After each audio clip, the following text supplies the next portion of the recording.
explain a bit what grace means. Grace means unmerited favor of God. To get something you don't deserve. We were all saved by grace. We are living by grace. It is the grace of God that has given us access in the presence of God.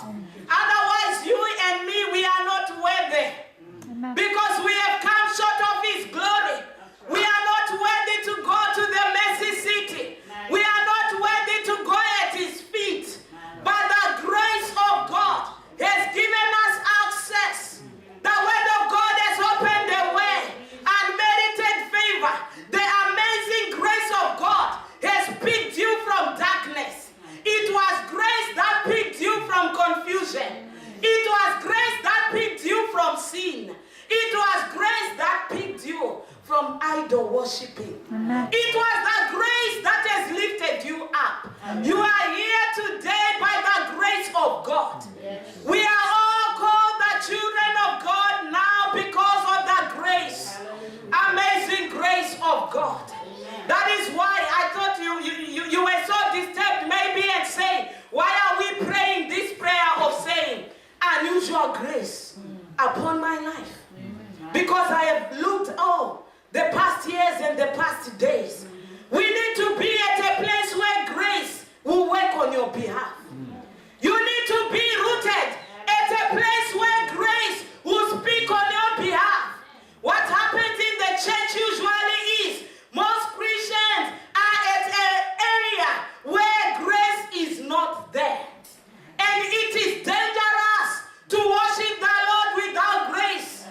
You need the hand of grace. You need the finger of grace. Yesterday when we were talking with them, in my house, we were talking about Jacob. And we were saying Jacob was carrying a covenant blessing. When he was carrying this covenant blessing, because he rooted himself at the place in the household of Laban, where grace was not there, nothing was showing that he was carrying a covenant blessing. He was a slave for that man. And I was talking to my household and I said, it's so funny. He was working for a man who was not even a Christian. Because Laban used to serve idols. The Bible made us to know Laban had idols in his house. How can you carry a covenant blessing working in a sinner's house? And funny part of it, God was giving us a revelation that his covenant blessing was blessing Laban instead of him. When you are at a place where grace is not speaking for you, you will be rooted at a wrong place and sinners will benefit. There are some people who are benefiting with the blessing, the covenant blessing that you are carrying. Jacob had this marvelous blessing upon him that was released with Isaac, but because he decided to stay for years in a place where grace was not existing. When grace is not existing, you will be like you are just nothing, empty. That's why when you come to the house of the Lord, you are empty. You can't worship the Lord. Because this is the house of praise. When we come here, we have to lose ourselves and express that we are here for the King of Kings. Amen. So that's why we prayed, I need unusual grace. Grace to maintain the anointing. You were all anointed here. Where is the anointing? This house is like it's a cold house. Why? You need grace to maintain what the Lord has given unto you. I was looking, I always look back in this church. I look at the good times we have. And we don't maintain what the Lord has dropped on us. I was thinking one day when Pastor Willoyd came, he gave me words that I will never forget. The word of a missing ingredient, the fear of the Lord. And I thought this church was going to maintain that grace. I thought this church was going to maintain that word. What happened?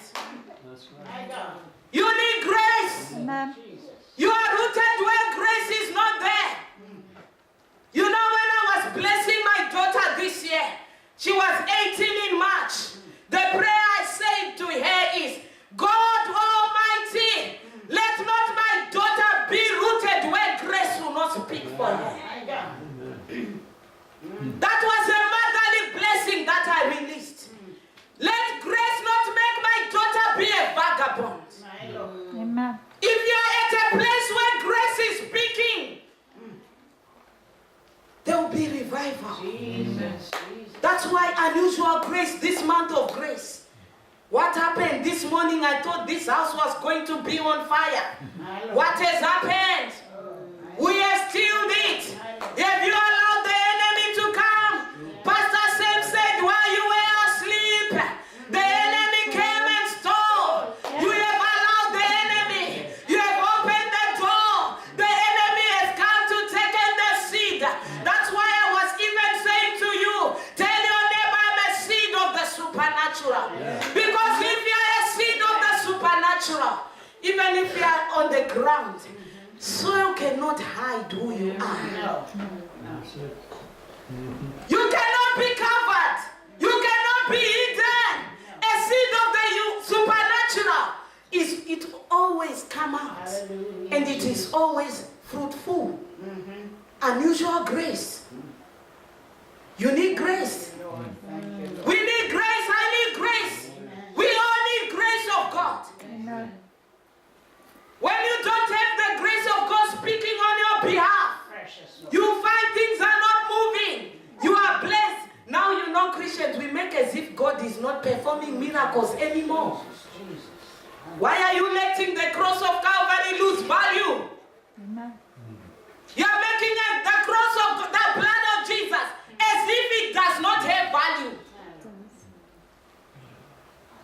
Because you know when people looked at Jacob, you are carrying a canvas. What I noticed yesterday was Esau, the brother who did not even have a blessing.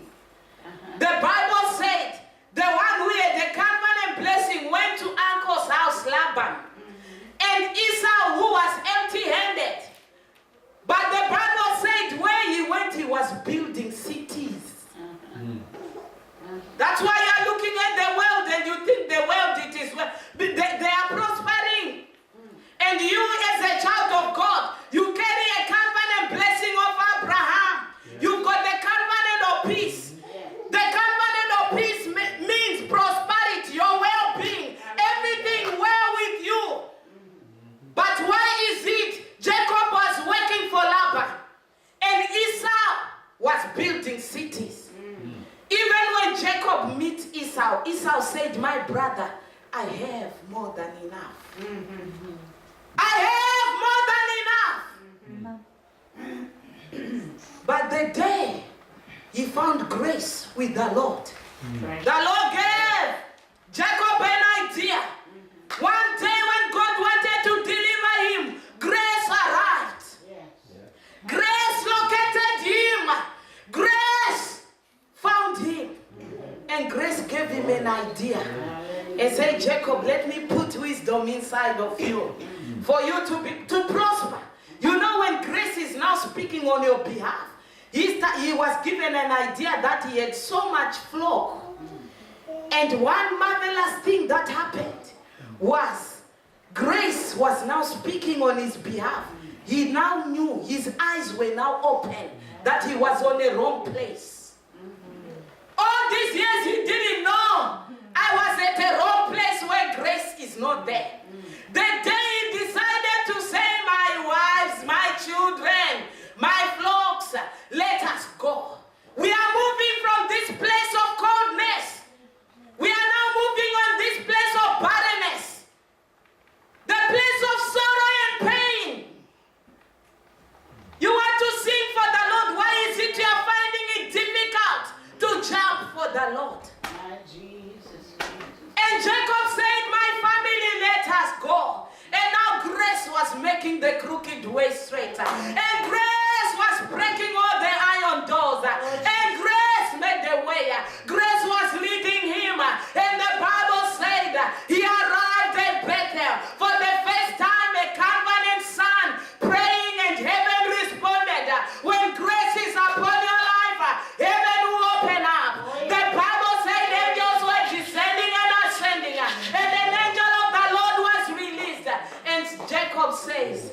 bless me. Amen. When you now move from that place, why are you so stubborn? My Lord, my Lord. Why have you decided to be stubborn? To be rooted when things are not moving for you? Why have you decided to be rooted in sorrow and pain? As a child of God, and the word of God says, rejoice in the Lord. Amen. You have decided to be rooted at a place where heaven is not responding. But when grace found Jacob, Hallelujah. the angel said, what is your name? And he said, my name is Jacob. And now that is when his covenant blessing started to work. And he was told, from today your name is no longer Jacob. You are now Israel. You are now a father of many nations. You are now a blessing. You are now a blessing in the nation. Your name will no longer be called New Hope Center. Your name will be called a house of nations. Hallelujah, Jesus. Glory to God. Grace. We have to realize the importance of grace. The brothers of David were fit and they were strong and handsome, but their life grace was not there. There are so many Christians, we try to do it with power and might. It's not by power. It's not by might. It is by the grace of God. The brothers, grace was not speaking on their behalf. And somebody was rejected, was a shepherd boy, who was thinking of the sheep. Grace was all over him. He was putting on a coat of, of grace. And heaven located him. And he was anointed to be king. You need unusual grace. You need unusual grace in your life. I was looking at the story of Eli. I'm making you to understand the importance of grace. When it comes to the month of May, I don't joke with it. Because number 5 means grace. Since the first day of this month, I have been shouting grace. Zachariah was told, this mountain, it's not by might, it's not by power, but by the shoutings of grace. Grace. Grace. Thank you, Jesus. Hallelujah. I don't joke with number 5. My God, my God. When the month of May arrives, I just shout grace. I was looking at Eli and his family. He was serving the Lord. And the family was in so much distraction, a dysfunctional family, because grace was not upon that family. The judgment of God. There are some judgment of God that are irreversible. When God judges, there is no mercy. My God. And God wiped off the family of Eli. But let us look now to the family of Samuel.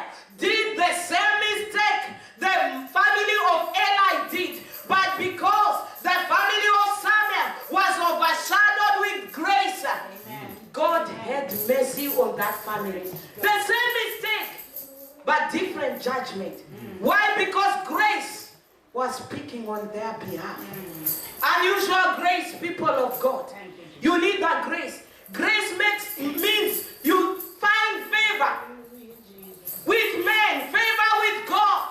Favor will make a way out of nowhere. Where others are being denied, you will be accepted. Because you carry favor.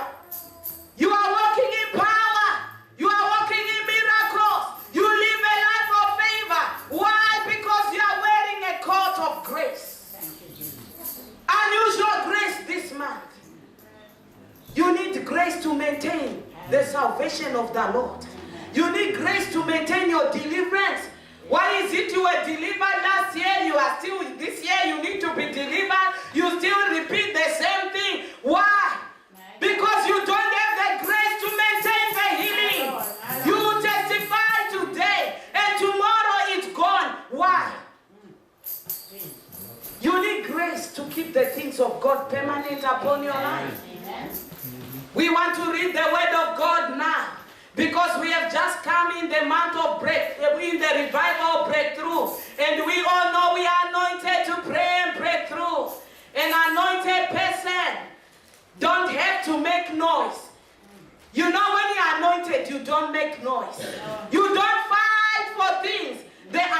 anointing makes room for you. The anointing gives you access. When you're anointed, you are like magnets. You attract good things. You don't struggle. You don't sweat for anything. The good things are attracted to you. Why? Because you carry the anointing. Amen. And we all know we were all anointed last week. Amen. Anointed to preach. Anointed to pray and break through. Anointed, to pray and overcome. Anointed to praise God. Anointed to worship Him in truth and in spirit. You are anointed to be a disciple. We know this is a mission Sunday. You are anointed to be an evangelist. You are anointed to be a disciple. I always say to people can say what they want. That women should not preach. But me, I'm ready to go to hell for preaching the good news of Jesus Christ. Because the verse said, go ye therefore.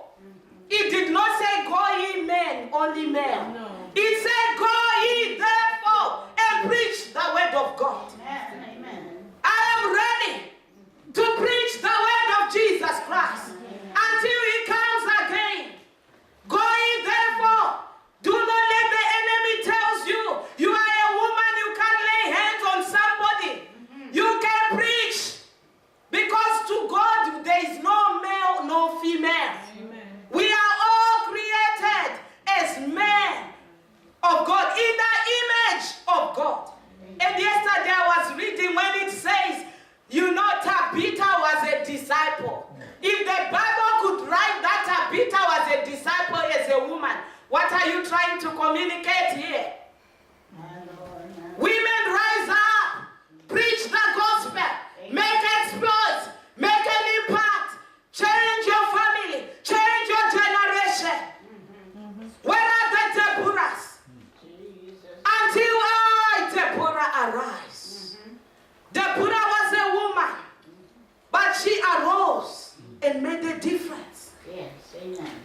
The Bible said in the book of Acts chapter 19. That's why I I always praise my pastor. I say my pastor has got a revelation. He doesn't oppress women. He gives women access. He's got the revelation. He has heard God very well. Amen. Thank you, Jesus. Amen. Lord Jesus. The book of Acts chapter 19. Verse 11.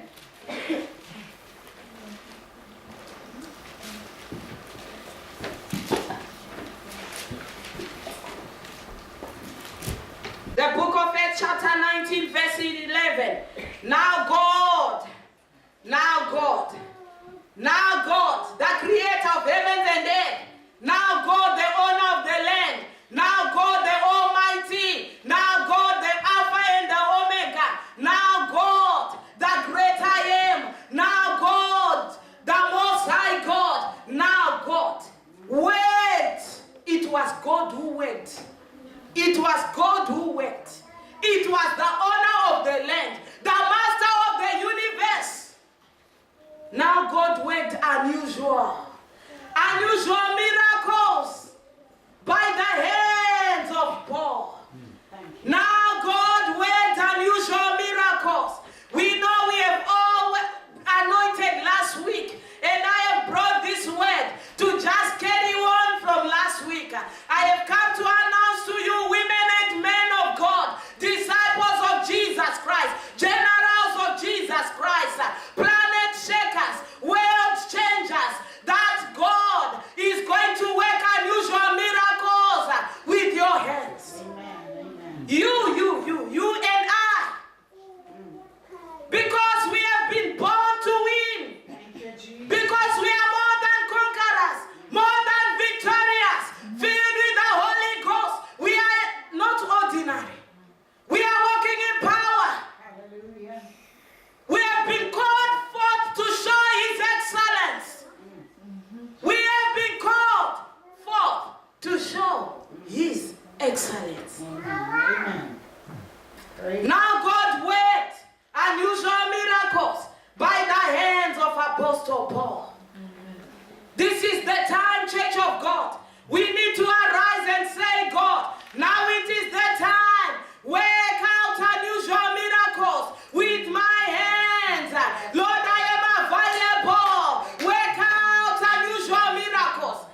that has never happened before. So what you are crying for today is not what you have done before. I want it to be clear. For example, I have managed to win souls. So I don't want to pray that I need to win souls. Now I want to raise the dead. Now I want to heal the sick. Now I want the blind eyes to see. So what you are crying for today, after the anointing of last week, what you are crying today is for unusual miracles. Because with Peter and John, when, after they were filled with the Holy Ghost, unusual things started to happen. If you notice unusual things are not happening in your life, there is something wrong. That's right. My Lord. Because you can't live with the anointing of yesterday. I always see people who say, 10 years ago, I used to do this. What happened? What happened? That's right. I always laugh when the newspaper writes a former champion. I don't like to be called a former champion. Amen. A former champion! My God. You need to maintain it. Grace to maintain your championship. Amen. Grace to maintain who you are. If you know who you are, if you know your identity, have grace to maintain that you are a king in his kingdom. Grace to maintain your discipleship. Praise God. So what Paul and John were doing now was something unusual. Because I was asking myself, these men used to be on the beautiful gate every day, and the Bible said it was the culture of Peter and John to go in that same church every day. Yes. That means they were previously, they have passed these same men going in the church, but because they did not have this unusual grace, because they were not operating in this unusual anointing, they were passing him by. Because it was their culture. They were coming there every day. But another day came. Another day came when they had cried at home and said, God, because we have received the anointing last week, because I am filled with the Holy Ghost, oh God, let something unusual begin to happen in my life. Let me not sing the normal way. Amen. I always say to people, I refuse to do the things of God the normal way. Every day let it be unusual to me. So when Peter now were walking, they were now coming to the temple of the Lord as usual. But they did not know they were now carrying unusual anointing. Precious. When you come to this church, don't come as usual. Don't enter that door as usual. Don't praise your usual way. Don't pray your usual way. Don't jump your usual way. But something unusual. They did not notice that an anointing was dropped upon them. An unusual anointing. And when now Peter, the Bible said he took his eyes to the lame man. And then he said to the lame man was begging. And he said to him, because he was carrying this unusual anointing, he now said to him, silver and gold I don't have. Church of God, let us communicate here. This end time, such a time like this, what your neighbor needs is not money, is not gold. What your family needs is not money. It's not silver and gold. You need the name of Jesus Christ. The name that is a miracle. Silver and gold I don't have. What I can give you is Jesus Christ. Yes, amen. That's what Peter said. If I give you my gold and you remain lame, what does it profit me? You are giving your sister money and your sister is still in bondage, in a bitter bondage. What does it help? When they call to you and they say money, I always laugh when people fight for material things, buildings and money. I say, sorry, God has to open your eyes. Amen. Because what you need is not a building. What you need is not money. You need the name that is above all names. The name that is higher than all names.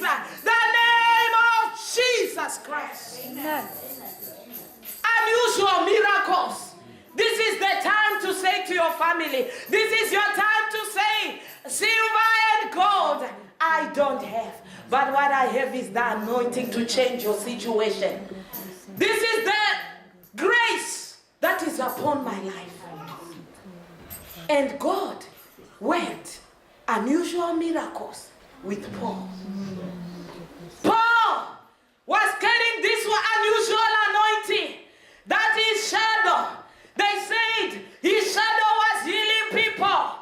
When you carry unusual anointing, your presence in a place, just your presence. You don't need to talk. Your presence can make a change. New Hope Center, you need Jesus Christ. Amen. You need the name of Jesus Christ.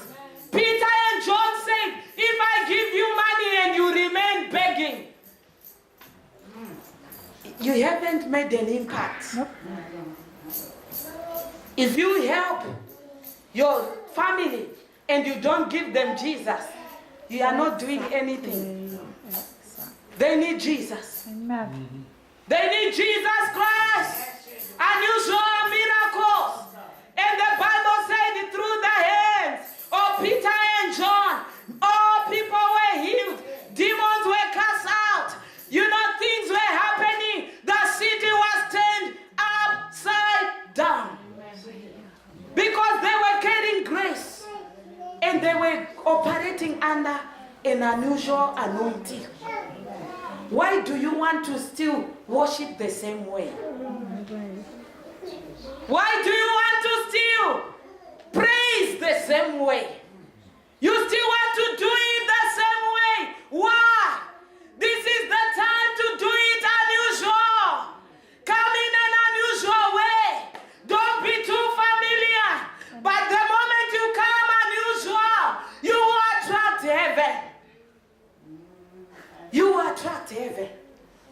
Come in an unusual way. Do not have a formula. Do not have a pattern. I always laugh at people who say we have a pattern. The things of God don't have a pattern. No. Because the anointing can come in, and the other day, Amen. Jesus used to say, rise up and walk. The other day you will spit and the other day you will say, go and dip yourself in the river. Why do you want to have a pattern? Amen. In the things of God. That's right. Unusual miracles come with an unusual way, method. If you want the worship to work, do it unusual way. That's right. You don't have a pattern. If you want demons to go, pray an unusual way.